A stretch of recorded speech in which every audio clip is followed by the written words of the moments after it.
optimal health, financial freedom, finding your life purpose. It's called The Simple Life. I'm just doing it my way.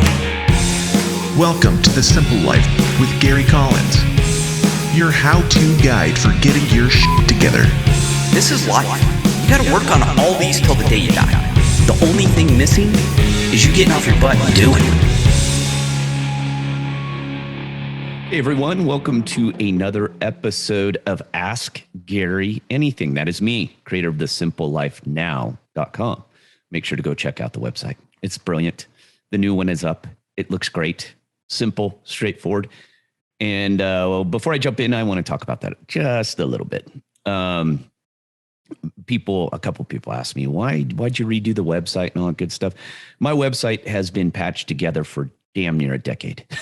So it's gone through numerous versions, domain names. Yeah, it had a lot of little gremlins in the behind the scenes that a lot of you could not see, but it drove me crazy for sure.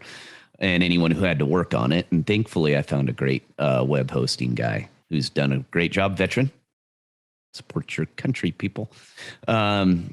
So yeah, my goal was to clean it all up, make it easier, even easier to use. That is one thing I've always been complimented over the years, except for one point where let a guy get his hands in there a little too much and complicated things.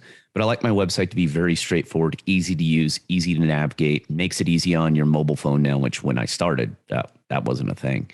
So yeah, I've had an e-commerce website for a long time.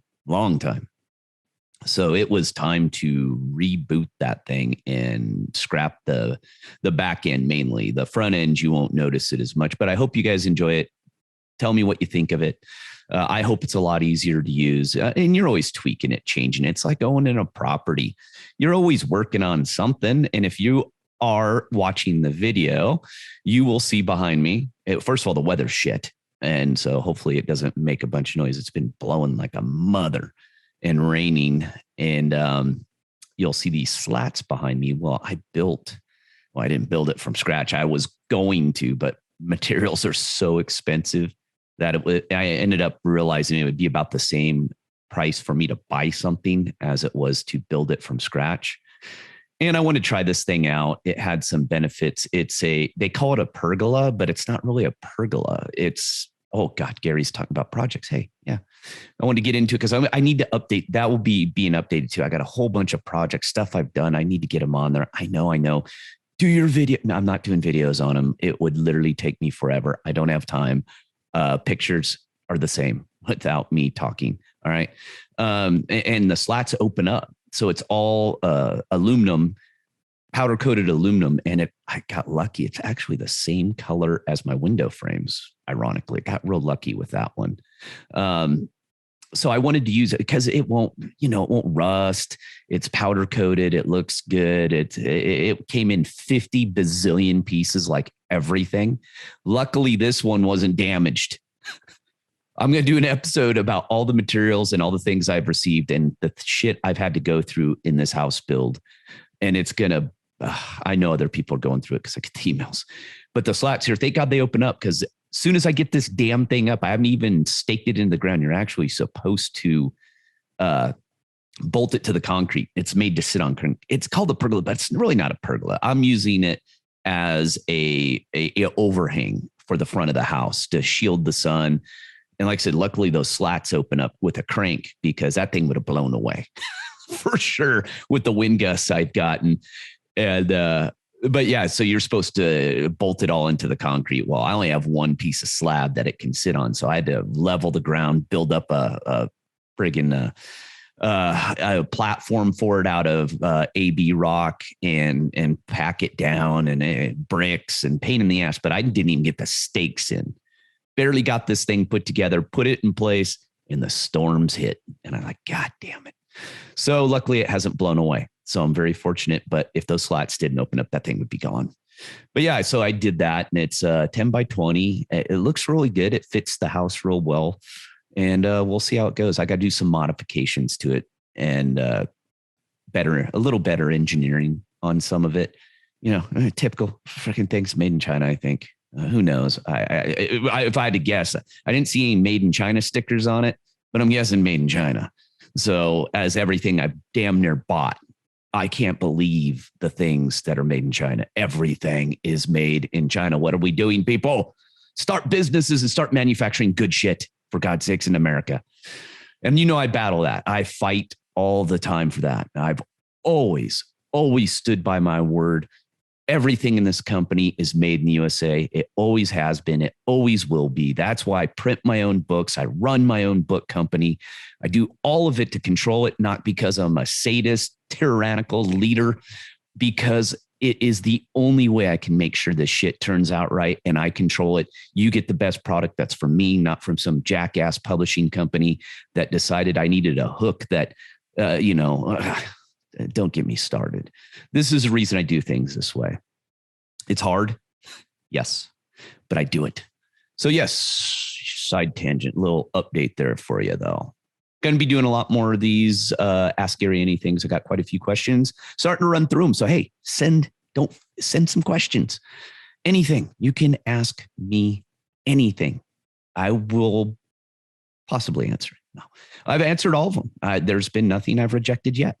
So we're on volume 4 here. So if you haven't listened to them, go back to the other 3. There's more questions. I don't duplicate questions, and I'm keeping track of them to try and make sure I'm not getting duplicates. But eventually, I'll have to answer questions over again as new people run in and stuff. So I'll get duplicates. That'll happen eventually, or a little different kind of wording on a similar question.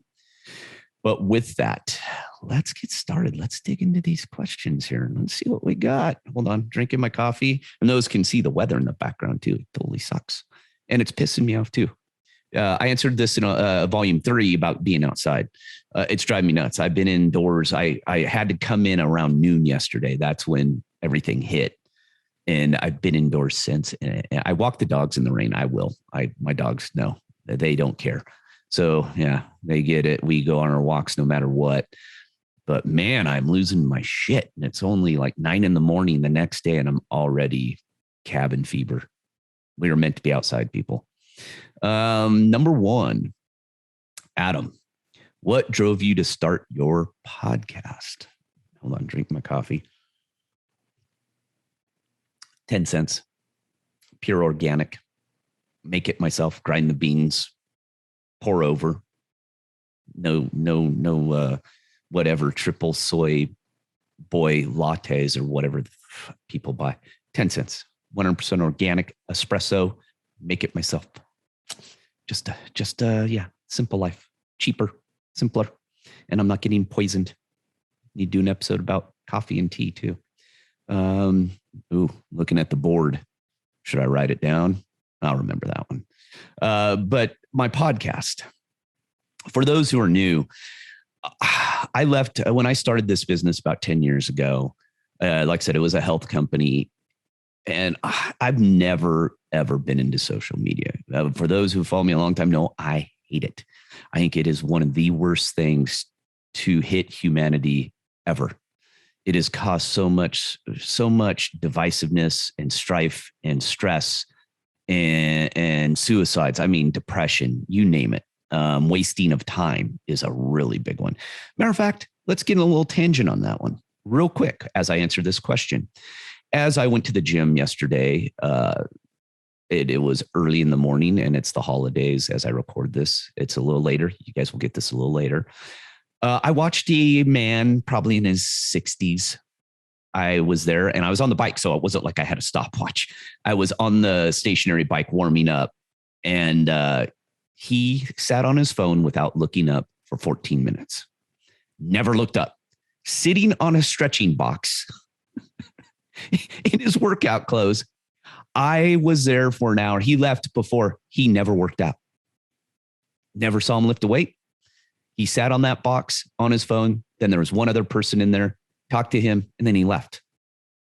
And I know he was updating social media because I could tell, and watching and looking at social. I could totally tell by the eye movement and the finger movement what he was scrolling through and what he was doing.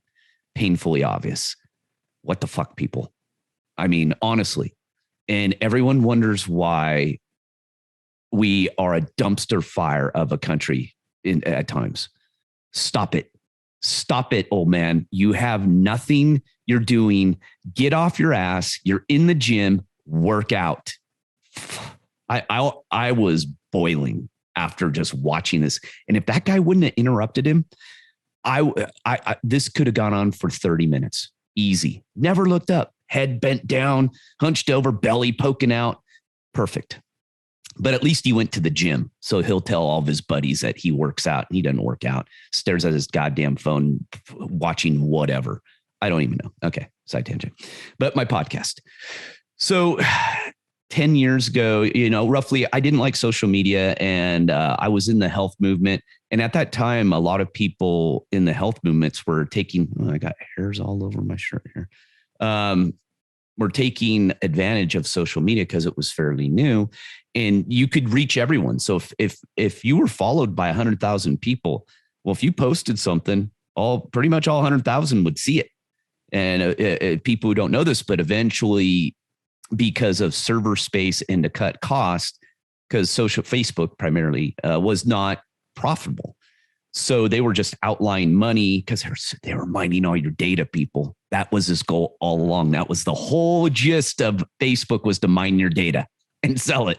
Why would they give it to you for free? You might want to think about that one. So that they eventually cut it. I think it was 10% eventually. And that put a lot of people out of business. Social media was their main form of reaching people. To this day, I've never bought anything off social media. I don't understand it. But they know human nature. They know it. So I was never good at it. I tried it. I think I even hired a couple people to try and do it for me, and they were worthless as well. And it just wasn't my thing. I hated it. I didn't understand it. I didn't want to waste my time on it. I did my best, but I was getting my ass kicked left and right by charlatans in the health world making all kinds of bullshit claims. That was before they actually censored your stuff too. So people would say some pretty outrageous stuff. I can get you to lose weight in 50 pounds in 10 seconds. Just watch. Here's a picture of what I ate for breakfast again. It was ridiculous. I mean, it still is. I mean, I don't get it. But I decided that for me, I did better. So I did live events, focused on live events, and podcasts were fairly new, and blogs were pretty popular back then. I know blogs, that's how old I am. Holy shit, this guy's a dinosaur. Yeah, blogs were a big deal 10 years ago. And if you had a business, you had a blog. So it was content driven. So I did a blog and did interviews for people who had bloggers. They were called bloggers and vloggers if it was video. Again, I don't know. And so that's what I got into. So I built interviews. I was on other people's shows. Well, even then I'd sold my house. I was on limited.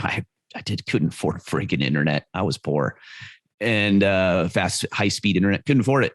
So I was running off my phone, which didn't work real well back then, and a hotspot, which I eventually bought later on, a Verizon hotspot, which worked great in the beginning because no one was using them. Then everyone figured out and they sucked. I just got rid of mine not too long, and it still sucked most of the time. But, well, and people jumping online, COVID, all that.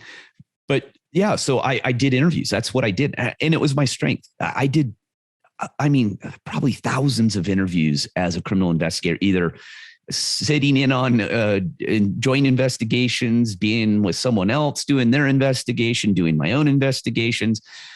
I had a lot of experience with interviews. Of course, they were either target interviews, subject interviews, information, but a lot of the same principles apply because you're asking someone you don't know questions a lot of times. And it's much easier if you know them, obviously. But if you can get good at asking people and interviewing people you don't know, you're going to be really good being interviewed too, probably. They kind of go hand in hand. So I kind of had a jump start on that.